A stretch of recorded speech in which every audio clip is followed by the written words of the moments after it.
Les vitrines de la mairie ont l'air bien calmes et pourtant, d'ici samedi, elles vont grouiller de personnages animés. Pour raconter ce nouveau conte de Noël, on a sorti les gros moyens, paroles de marionnettistes.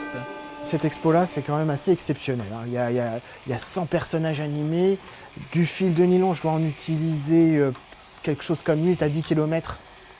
C'est invraisemblable. En plus, les marionnettes ont bien changé. Cette année, un tiers des personnages représentent des voisins du Père Noël.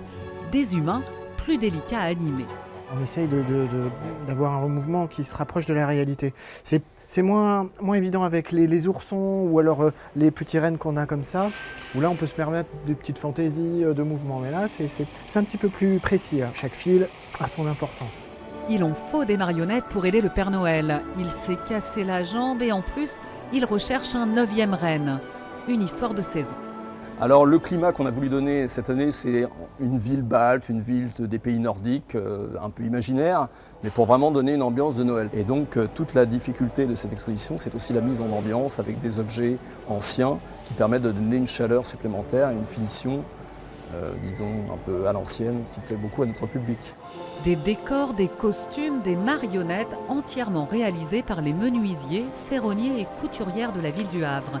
Une belle exposition de Noël à découvrir à partir de samedi.